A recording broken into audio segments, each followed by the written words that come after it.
Yes breaking news చూస్తున్నాం. తెలంగాణ కాంగ్రెస్లో అంతర్గత విభేదాలు రోజు రోజుకు పెరుగుతూనే ఉన్నాయి. పార్టీలో వరుస అసంతృప్తి సెగలు రగులుతూనే ఉన్నాయి.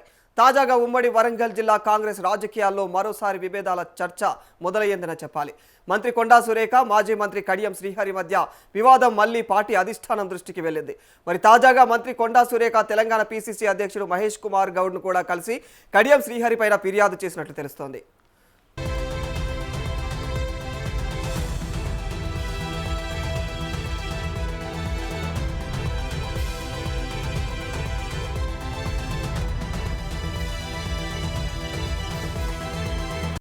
పీసీసీ చీఫ్తో భేటీ సందర్భంగా కడియం శ్రీహరి జిల్లా రాజకీయాల్లో తనను లక్ష్యంగా చేసుకుని వ్యవహరిస్తున్నారని, మహిళా మంత్రిగా తన విధులకు ఆటంకం కలిగిస్తున్నారన్నట్టు చెప్పేసి అయితే కొండా సురేఖ ఫిర్యాదు చేయడం జరిగింది.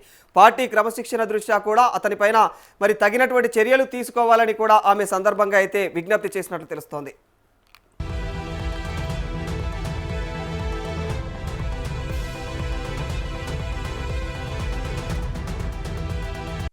మంత్రి కొండా సురేఖ విజ్ఞప్తిపైన స్పందించినటువంటి పీసీసీ అధ్యక్షుడు మహేష్ కుమార్ గౌడ్ మరి ఈ వివాదాన్ని పార్టీ స్థాయిలో పరిష్కరించేందుకు ప్రయత్నిస్తానని చెప్పేసి కూడా హామీ ఇచ్చారు.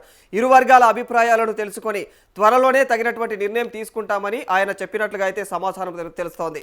మరి కొండా సురేఖ, కడియం శ్రీహరి మధ్య గత కొంతకాలంగా రాజకీయ విభేదాలు కొనసాగుతూనే ఉన్నాయి. ఒకరిపైన ఒకరు పార్టీ అధిష్టానానికి ఫిర్యాదులు చేయడం, బహిరంగ విమర్శలు చేసుకోవడం వరకు కూడా వ్యవహారం అయితే వెళ్ళిపోయింది. మరి దీంతో కాంగ్రెస్ పార్టీ పెద్దలు జోక్యం చేసుకొని ఇరు వర్గాల మధ్య సయోధ్యకు ప్రయత్నాలు చేస్తున్నారు.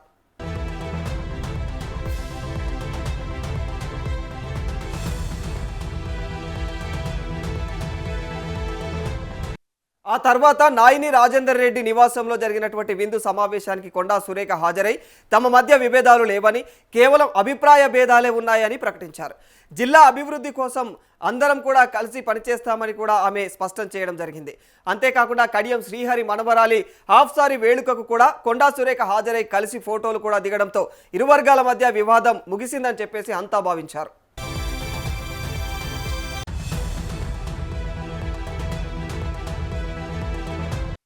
అయితే ఇటీవల కడియం శ్రీహరి తన యొక్క నియోజకవర్గంలోని దేవాలయాల అభివృద్ధి, వాటి సమస్యలపైన అధికారులతో సమీక్ష నిర్వహించడం కొత్త వివాదానికి దారితీస్తున్నట్లుగా సమాచారం.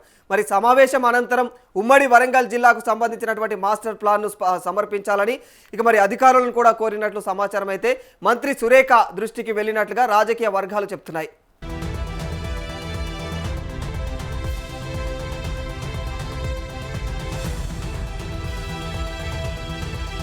తన నియోజకవర్గానికి సంబంధించిన అంశాలపైన సమీక్ష నిర్వహించడం వరకు కూడా సమంజసమే అయినప్పటికీ మొత్తం జిల్లా వ్యవహారాల్లో జోక్యం చేసుకోవడం, అధికారులకు సూచనలు ఇవ్వడం ప్రోటోకాల్కు విరుద్ధమని మంత్రి సురేఖ భావిస్తున్నట్లుగా తెలుస్తోంది.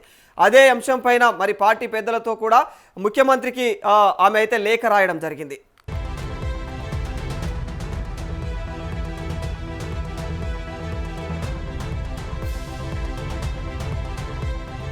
ఈ ఆరోపణలపైన స్పందించిన కడియం శ్రీహరి మాత్రం తాను కేవలం తన నియోజకవర్గంలోని దేవాలయాల అభివృద్ధి అంశాలపైనే అధికారులతో చర్చించారని తెలియజేశారు.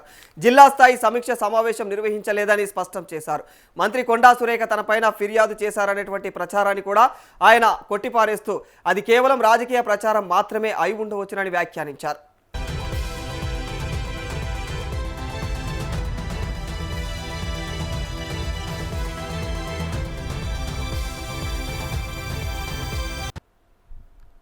ఎస్ మరి ఇదే అంశానికి సంబంధించి మరింత సమాచారం మా ప్రతినిధి బబితను అడిగి తెలుసుకుందాం. బబిత, ఏంటి ఆ ఉమ్మడి వరంగల్ జిల్లా వ్యాప్తంగా కూడా మరి కడియం శ్రీహరి మరి వీళ్ళిద్దరి మధ్య కూడా అయితే వివాదం రాజుకున్నట్టు తెలుస్తా ఉంది. అసలు ఏం జరిగింది కొండా సురేఖ, కడియం శ్రీహరికి మధ్య? ఎస్ రాధాకృష్ణ, అంటే కొండా సురేఖ వర్జన్ అయితే కంప్లీట్ గా వేరేలాగా ఉంది అనే చెప్పుకోవచ్చు. అంటే ఇంట్లో ఉన్న నన్ను బయటకు రప్పించారని, అయితే ఈ విషయం పైన ఆల్రెడీ ఈ రోజు పిసిసి చీఫ్ మహేష్ కుమార్ గౌడ్ ని కలిశారని, అలాగే సీఎం రేవంత్ రెడ్డి కూడా నేను ఈ విషయం పైన అయితే లేఖ రాశాను. ఇక 14వ తేదీన మీనాక్షి నటరాజన్ కూడా కలుస్తానని చెప్పారు. అంటే నా జీవితం అంతా ముళ్ళబాటనే. అండ్ మోర్ ఓవర్ నేను నా భర్తను పట్టుకొని కడియం ఇంటికి వెళ్ళాను, వాళ్ళ ఇంట్లో ఫంక్షన్ కి వెళ్ళాను. కలిసిపోయడం కడియంకి ఇష్టం లేనట్టుంది. అందుకే మంత్రి చేయాల్సిన పనులు కూడా కడియమే చేస్తానంటే ఎట్లా అని కూడా తను ఈ రోజు మాట్లాడారు. అంటే అధికారులను 3 నెలల నుండే కడియం ఒత్తిడి చేస్తున్నారని కూడా ఆమె చెప్పారు. ఆమె కలెక్టర్ ఎవరైతే కమిషనర్ తో మాట్లాడారు కూడా, కమిషనర్ తో మాట్లాడితే కమిషనర్ కూడా అంటే ఆయన పెద్ద స్థాయి హోదాలో ఉన్న వ్యక్తి, 40 ఏళ్లుగా రాజకీయ జీవితాన్ని చూశారు, ఒక ఉప ముఖ్యమంత్రిగా పనిచేశారు. కాబట్టి ఏదైనా రాజకీయ ఒత్తిళ్ల వల్లనే కమిషనర్ కూడా ఆయనని కలిశాడని కూడా ఆమె వాపోయారు. అంటే అధికారులను అయితే 3 నెలల నుండి కడియం ఒత్తిడి చేస్తున్నారంటుగా కూడా చెప్పారు. అలాగే ఆ ఒత్తిడి చేయడం వల్లే సమావేశంలో కూర్చున్నామని కూడా అధికారులు చెప్పారని ఆమె చెప్పారు.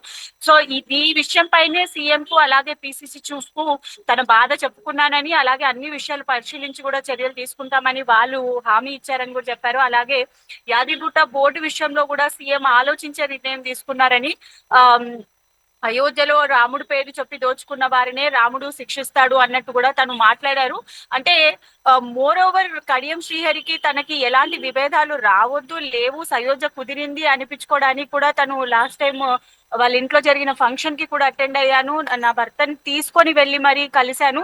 అంటే ఒక ఎమ్మెల్సీ పొజిషన్ లో ఉండి, అంటే బీఆర్ఎస్ లో ఎమ్మెల్యేగా ఉండి కూతుర్ని తీసుకొచ్చి కాంగ్రెస్ లో జాయిన్ చేయించి తను ఎక్కడున్నాడో, ఏ పార్టీకి వర్క్ చేస్తున్నాడో కూడా తెలియకుండా పనిచేస్తున్నాడు. 40 ఏళ్ల రాజకీయ చరిత్ర ఆయనకి ఏం నేర్పిస్తుంది అంటే ఒక పకడ్బందీగా ఒక పటిష్టతతో ఉండే మనిషి కాదు అన్నట్టుగా కూడా కొండా సురేఖ వాపోయారు. అయితే ఈ నెల 14న అయితే మీనాక్షి నటరాజన్ ని కూడా తను కలిసే అవకాశం ఉన్నట్టుగా కూడా కొండా సురేఖ చెప్తున్నారు.